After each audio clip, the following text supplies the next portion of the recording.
Hey, deserving listeners, a lot of you have been asking me to react to Ethan and Trisha on YouTube. And when I started to look into it, I was getting very confused because there were a lot of different videos. So I went to y'all, I posted on YouTube, I said, hey, help me out here. What video should I be watching?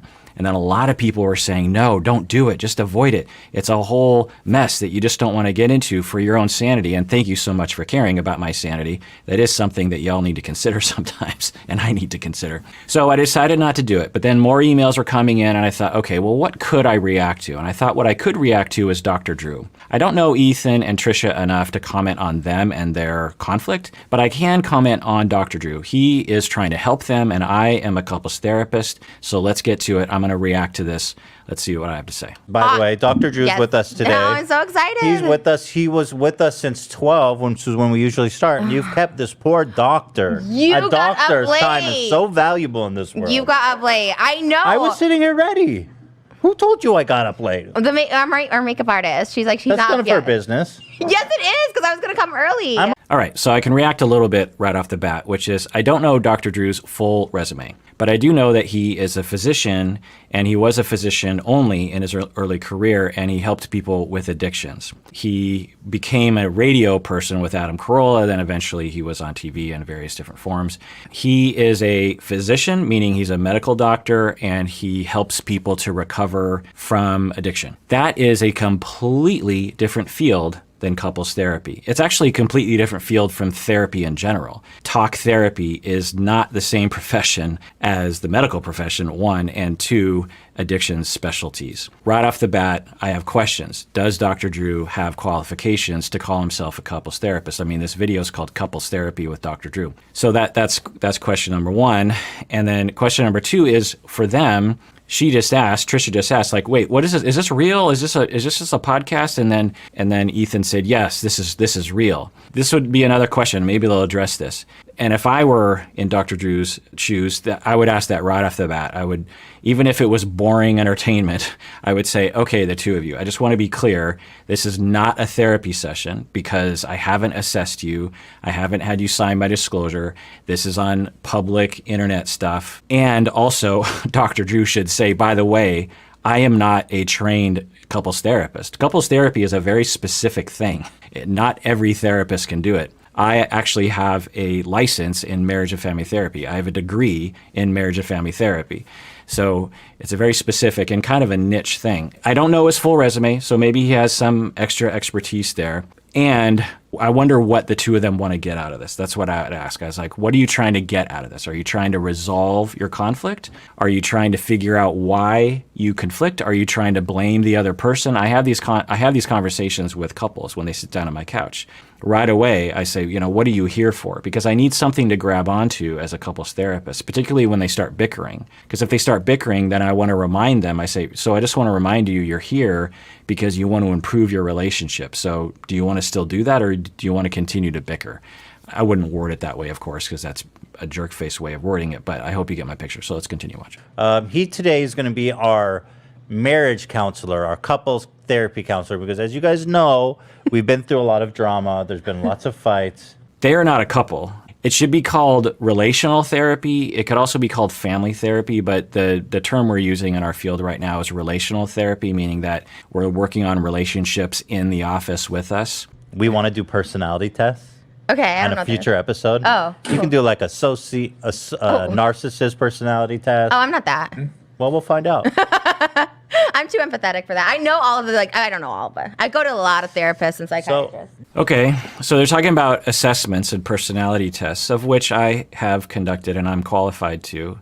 I have a psychology doctorate, and there's a lot of years of training on all of that. I hope they don't do that here, because I do not believe that Dr. Drew is trained to do that. Again, that's a very specific thing. In the same way that I can't prescribe medications for people because I'm not a medical professional, other professionals can't provide full personality assessments in a ethical and competent manner because they don't have the training. You can't look at a personality test and administer it and look at the results and know what you're looking at. Also, the test is usually a part of a larger interview process where you gather lots of data, not just the personality test, if you will. So I hope they don't do personality tests, because I'm guessing that they're not going to do it in a responsible way, but we'll see. Drew, what do you think about this situation so far? Well, a couple of observations. Interesting how you play with that hair all the time. That's interesting. That is a distinctly feminine trait. I'll tell you why, before you try to make any...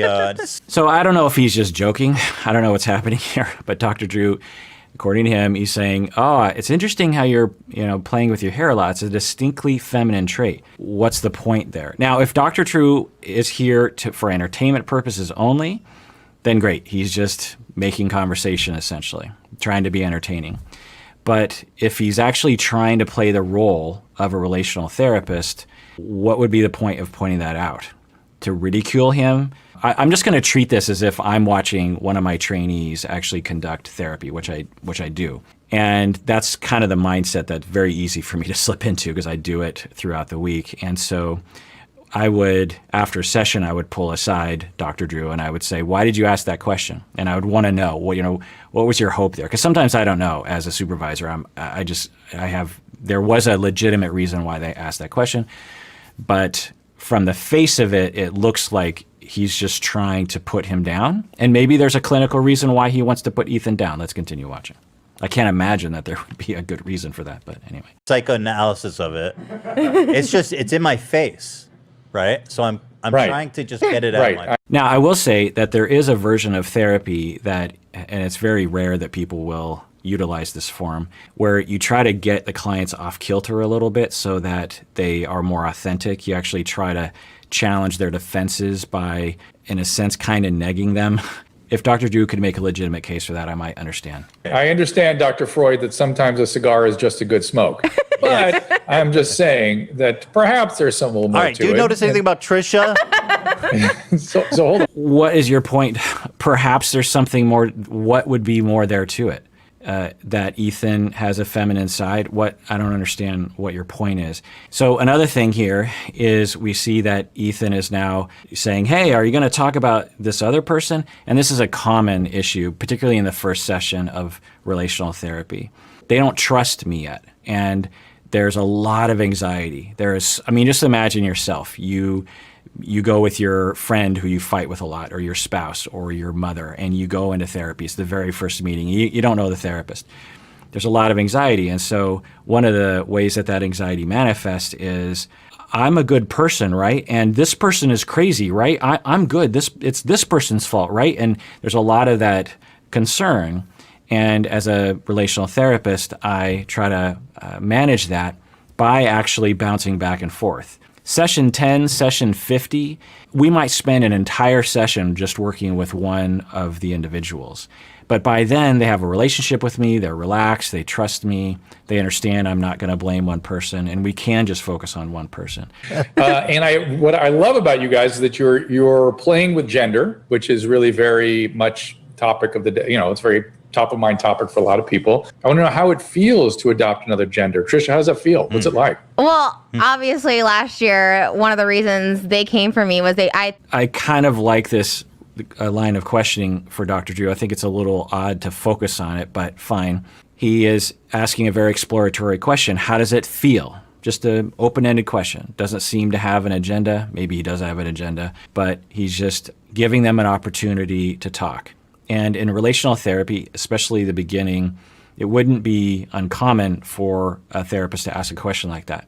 And right away, you see that Trisha, as she's responding to it, the focus is going back to Ethan and back to a past resentment that she seems to be expressing here. That might be helpful to the relational therapist to see, of just like, oh, I see how quickly they return to resentments, how quickly they return to conflict. It's an assessment tool. Women like yourself that sort of accessorize their femininity, like exaggerate it a little bit. Sometimes you can look at that as a female crossdresser. Does that make sense? Yes, 100%. Like that's the gender expression is excessively female. And what you're saying is, no, I'm not sure if that's me. Do you also have other kinds of identity? All right. So Dr. Drew is providing some what we might call psychoeducation. We call that in our field, in that he is educating. he's splaining a little bit, but it's resonating with her. Trisha's saying, yeah, absolutely, 100%. So that's when you know as a therapist when you're on track, when the client is like, yeah, exactly. Thank you for saying that. Trisha seems to be appreciating that. So good job for Dr. Drew there. And then he follows it up with a question. So let's see what her answer is here. Like, So- man, I could get down with that. Some people, there is such a thing as getting really excited by taking on a female exterior. You're saying like I would have a boner? I don't have a boner. Okay. I haven't been Just erect asking. yet. He Just loves asking. dressing as females. He's been doing girl makeup this whole time. I think He's only you done are it. super upset that I come on. So I just want to say that he asked an open-ended question to both of them and asked, how do you feel? And they both expressed how they feel. And there was a different vibe that he had with her as he did with Trisha, as he did with Ethan. If he was a trainee of mine or a supervisee or a colleague for that matter, I would afterwards talk with him and say, so let's look at this moment, because from my eyes, you seem biased against one person. What's going on there? And couples therapy, relational therapy, particularly couples therapy, by far has the most countertransference of all the forms of therapy. Countertransference is a very complicated concept that goes back over 100 years, back to Freud, but the way I'm using it right now is our reactivity as a therapist, the feelings that are evoked in contact with a client. And it can take many different forms. And one of the forms it can take is a rejection of one client over the other, a disdain over one, an anger, an hostility with one person over the other. It is very common. It's almost universal. Whenever you're treating a couple, whenever you're treating a relationship, there's just so much happening. And also the individuals are triangulating you as a therapist. They're both trying to win you over to some extent, especially the first session. And so you're trying to be helpful, you're trying to listen, and you're trying to conceptualize, and you're trying to watch the time because you have another client afterwards. And there's just all these things happening. And when all that chaos is happening, it's hard to notice your emerging anger or your emerging discomfort and how it's manifesting to targeting one person over the other. I don't know. Maybe Ethan deserves it. Maybe I'll think that. I don't know. But again, if I'm just treating this like a session and if I were to critique Dr. Drew, that'd be a question I would have for him. Now, maybe Dr. Drew would say like, well, actually, there's a reason why I was having a kind of different tone with Ethan because I was hoping for this and this and this. And I would perhaps be convinced. And part of her identity is like, she even said in a previous episode, I'm the girl who does the hair and makeup.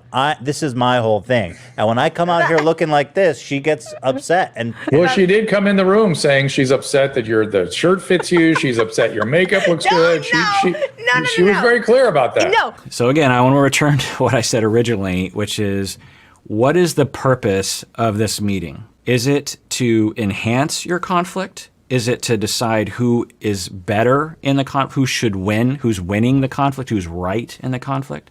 Or is the purpose to help people resolve the conflict? And if it is to resolve, then we're not heading in that direction. No one in this room, and Dr. Drew is actually exacerbating the conflict. Ethan is saying, well, one of the reasons why Trisha hates me is because she's jealous of me. That's essentially what he's saying. And naturally, Trish is going to be upset about that. That's a hurtful thing to say. And Dr. Drew, he's basically agreeing with Ethan's assessment that Trisha is a jealous, irrational person. I mean, I'm sort of extrapolating, but I'm guessing that's the message that Trisha is getting, that she is irrationally jealous. And Dr. Drew is agreeing. Let's rewind that. And part of her identity is like, she even said in a previous episode, I'm the girl who does the hair and makeup. This is my whole thing. And when I come out here looking like this, she gets upset. And Well, she did come in the room saying she's upset that the shirt fits you. She's upset your makeup looks good. She was very clear about that. No. Maybe Dr. Drew has a reason for essentially piling on and encouraging the conflict. And maybe I'd be convinced if I heard from him. But I wouldn't recommend doing this, particularly in the very beginning of the first session. There's been no establishment of why they are talking. And that's very important for therapists to understand. And I do a lot of this work with my trainees around, they'll be telling me about a case, like, oh, let me tell you about this session that happened. They start talking. And sometimes they'll talk for 20 minutes and they still haven't told me what the purpose of the session was. Now, sometimes the purpose can be very amorphous, like you want to raise your self-esteem or you want to explore the meaning of life. So it doesn't have to be super concrete, but there has to be some premise that you and the client are agreeing upon as to why you're there. We call this the alliance, the therapeutic alliance or the working alliance. So what Dr. Drew is doing right now is he is actually causing conflict to happen more. Now Trisha is on the defense, and not only is Trisha going to feel unsafe with Ethan, which it seems like is happening, but now she might feel unsafe with Dr. Drew, and then where are you? But I don't know. Maybe there'll be a recovery. Let's continue watching. You already used for Teddy Fresh or whatever, and that's not the case. They used my bomb-ass glam team, But which is isn't it make our show better when I look good? Yeah, I'm not mad. That's why I gave you them. That's why I gave you my accessories and my wigs and That's everything. true. This is her, by the way. This is her Trisha, dress. what was that sigh all about? You were sighing. My sigh? Okay, so what we see right here is Dr. Drew is actually using one of the skills that therapists are taught, in which we often will call it immediacy, meaning that something's happening right here, and as a therapist, you comment on it. She sighed, and I'm guessing Dr. Drew has a thing about sighs, which there's nothing wrong with that. Therapists usually have certain things that they're looking for that they key in on, and Dr. Drew seems to be, and I'm not even going to call Dr. Drew a therapist. I keep referring to him as a therapist, but, and again, I don't know his resume. If he was a therapist, he's keying on that sigh. She sighs, and then he comments on it. My dog is barking, probably at a delivery person. And so Dr. Drew says, oh, there's the doorbell. I hope my wife gets it. So Dr. Drew says to Trisha, what's that sigh about? Tell me about that sigh. Again, a very open-ended question. And you'll get some very interesting answers, and he is getting an interesting answer, because in the moment she was sighing, I think because she was saying, oh, yeah, I guess, because she's having this conversation with Ethan. Dr. Drew asks about the sigh, and then she talks about how exhausted she is. So that's interesting. In the background, totally separate perhaps, or at least at the foundation of a lot of what's happening here, is her exhaustion, which is a good thing for a therapist to know and a good thing for a friend to know as well, because it might help compassion between these two.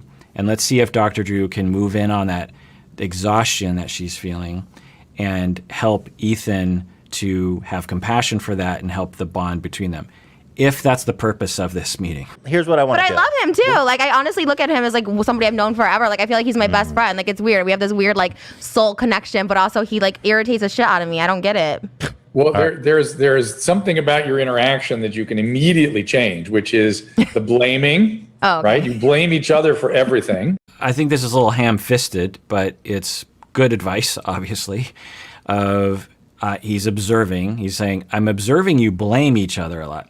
Now, he says blame each other for everything. It's an exaggeration by its nature. But anyway, they seem to be agreeing on some level, or at least she is. And he is recommending that they not do that. So, it's a good idea to throw this out there for sure. My style, maybe this is just a stylistic thing, I would have been more subtle with it, of just like, hey, ideally I would ask it in a question form, and I would truly be curious. I would say, so from my standpoint, I see the two of you blaming each other a lot, but I don't know if the two of you just have a way of talking to each other where you're just very blunt with each other. I don't know. How do you feel about the way the two of you talk to each other? So I would offer my observation, but I would do it tentatively, because I don't know. How would I know, especially within 3 minutes of meeting these people? The other thing is I would ask them to reflect on what I just observed, the tentative observation, but also give them a chance to tell me how they observe the holistic experience of what it's like to communicate to each other. So Dr. Drew is opening up the conversation to how they communicate to each other. So let's see what happens. And every statement begins with you and a finger point. You. You're describing a really boring show, Dr. Drew.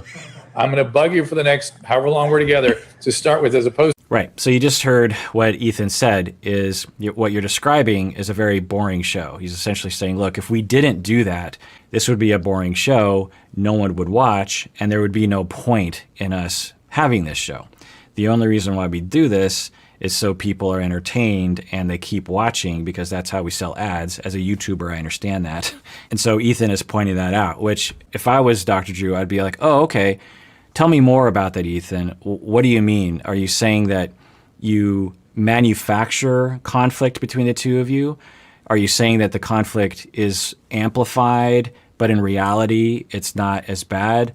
Are you saying that the show is actually causing the two of you to have a lot of conflict, and that's, what are you saying with that statement, Ethan? I'm curious what's going on there. To you, I've noticed. Okay. I've noticed. Okay? I've noticed everything's about you. I've noticed he's an asshole? It sounds worse. That's more. Okay, so I was talking during that whole thing, but essentially Dr. Drew was saying, instead of saying you and blaming, how about you start a sentence with, I've noticed? Okay. It's fine. It's not a terrible intervention, but it has to be explained because, of course, unless you explain the premise of it to people, there's also I statements, these kinds of things. You run the risk of the people not really understanding and just modifying the I've noticed exercise into blaming. I've noticed that you're a jerk face. I noticed that you never listen to me. I think what Dr. Drew is actually trying to get at is trying to get them to say, I've noticed that you showed up late today. Or I don't even know. I actually don't use this intervention. I've never even heard this intervention, but I'm guessing it's something that some clinicians will do. Usually in my world, we're talking about I statements. People can break it. So the idea is instead of saying you're always late, you use an I statement. You say, when you showed up late today, because you usually want to limit it to one behavior, one event, instead of saying you always, right? Because that can be very hurtful to people, and it's usually debatable. It's like, I'm not always late, Anyway, so to stick to one incident, you say, when you were a half an hour late today, I felt very hurt because I thought I had communicated how important it was that you show up on time. It's that simple, right? I'm just talking about one incident. I'm saying that I was hurt.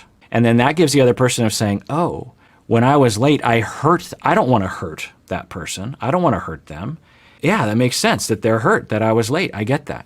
Now, it's not a magic pill to communication and attachment, but that's the idea of an I statement. Now, do you have to use an I statement to communicate well? No. There's a lot of different ways of phrasing it. Usually we teach the I statement as a way of helping people to understand the principles, and then just use your own words. There's a lot of different ways it's a paradigm shift in the way you communicate. That's usually what these exercises are trying to do. They're trying to change the paradigm from blame and accusation and anger and hostility to taking responsibility for your own feelings, usually your primary emotions of hurt or fear, and not anger and hostility. Usually trying to give the other person information as to how you were negatively impacted by something, leaving out blame, leaving out always or nevers or that kind of thing. But it's a paradigm shift. It's not wording something differently. And so let's see if Dr. Drew says, okay, wait, let me explain why I'm asking you to say I've noticed, because it's not how you word it, it's the paradigm shift. Let's see what he says. Passive aggressive. I don't like it. Okay, here's what I want to do before we get stuck too much on this. Let's go through the chronology of our relationship, okay?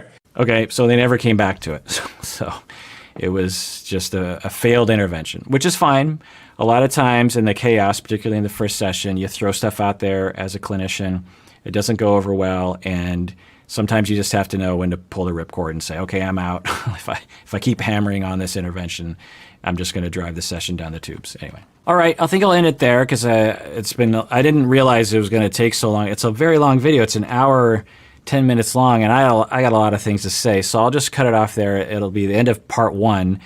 And we'll do part 2 tomorrow. So everyone out there, please take care of yourself because you deserve it. You really, really do.